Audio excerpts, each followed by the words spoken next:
Magandang araw mga kaibigan. Bigyan natin ng reaction, opinion ngayon itong article ng Daily Tribune.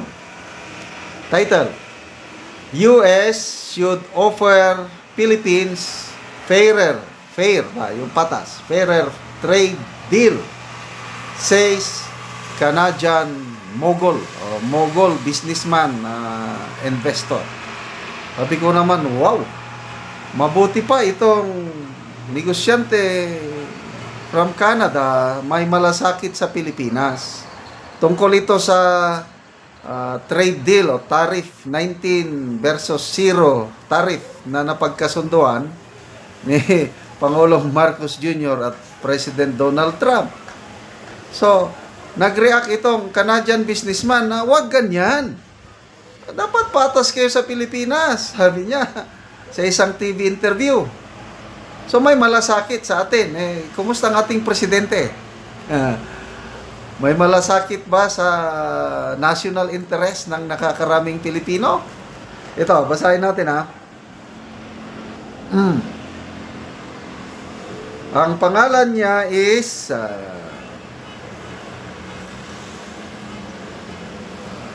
Kevin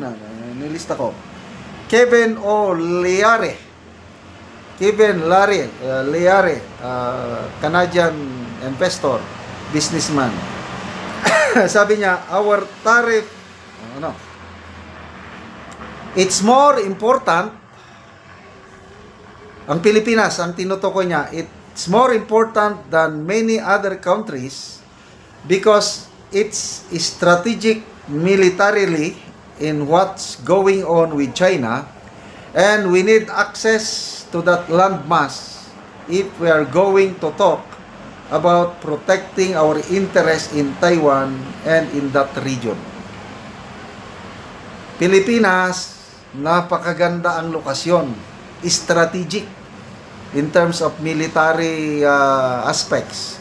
Kung naigera, kung ma-access mo ang Pilipinas, advantage ka. Ito ang sinasabi niya. Kaya nga, pinag-aagawan itong lokasyon natin. Gusto ng US, palagi siyang may access. Gusto rin ng China, may access. Kaya pinag-aagawan tayo. So, sinasabi nitong si Mr. Leare, mahirap i-pronounce, Leare, bigyan nyo naman ng patas na trade deal ang Pilipinas dahil kailangan natin ng Pilipinas kung sakaling magkagera tayo with China, sabi niya. It is also a good trade partner as a lot of manufacturing has moved out of China there. We do some business there. May negosyo pala sa Pilipinas itong si Leare. We do business. It would be good to have a reciprocal tariff that's low with the Philippines. So, you want those metrics and the deals, and I think Trump made it very clear that it's more than just trade. So, many of these countries now are getting tied into the China narrative in that region. We're not really in trade dispute only with China, we're in an active economic war. No? Hindi lang trade. Sabi niya, economic war, artificial intelligence war, IP theft war, access to capital markets war, and this is a chess piece in that, and I think that's what you heard today. So, dapat patas. Example, Japan. Alyado ang Japan at US. Noong una, I think 25% ang ng Japan, ang tariff nila, na kaya nilang nag-negotiate, ano ba yon? Na i-negotiate ng Japan government na ipababa ng 15%. So yung 15% na yon pareha sa US. Japanese export to the US, may taripa 15%. Yung US export to Japan, 15% din. Yun, patas yun. Ang atin, baliktad. Ay, wala. Magbayad tayo ng 19% na buwis sa mga export natin sa US, samantalang ang US Zero. Oh, paano maging patas yun? Kaya magpasalamat tayo dito kay Kevin Leary na may malasakit sa Pilipinas. May panawagan. I don't know kung papakinggan siya ng US o hindi. Magbasa tayo sa mga... ito po ang litrato ni Kevin Leary. Comments.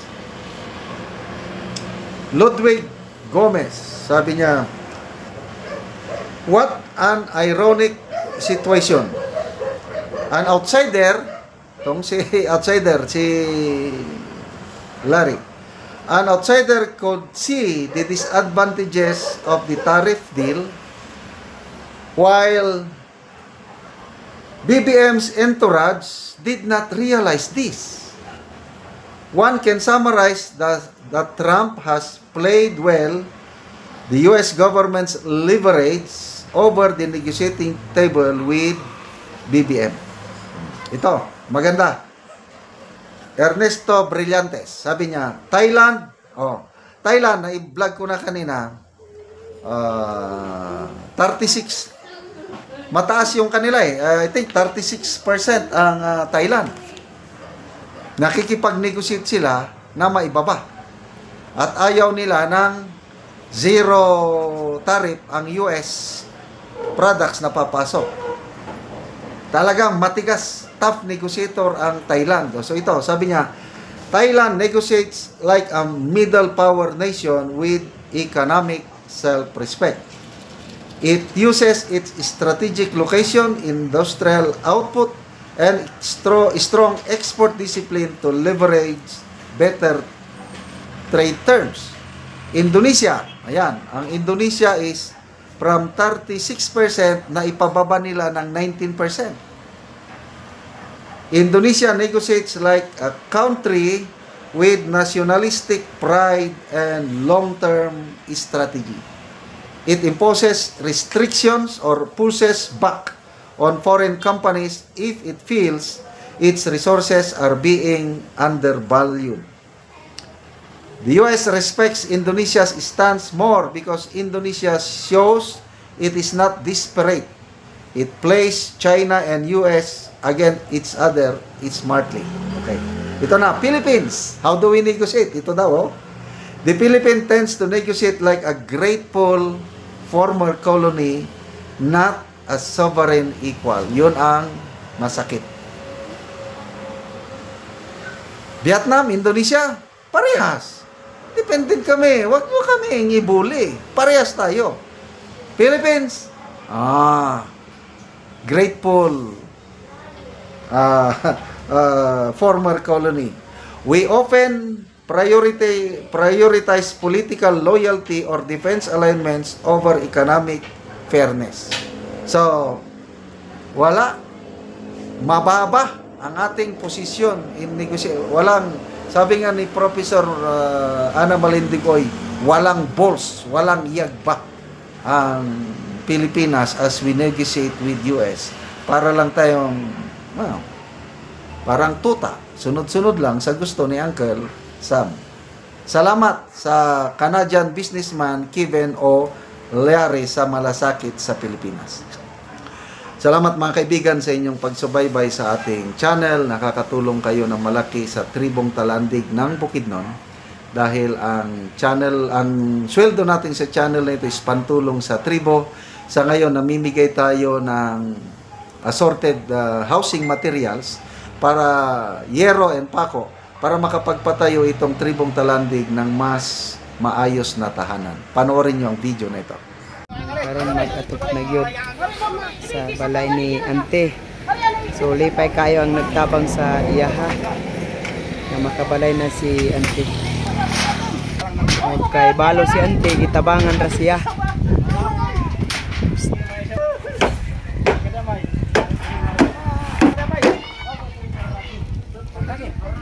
Kabalay na gyud si Ante.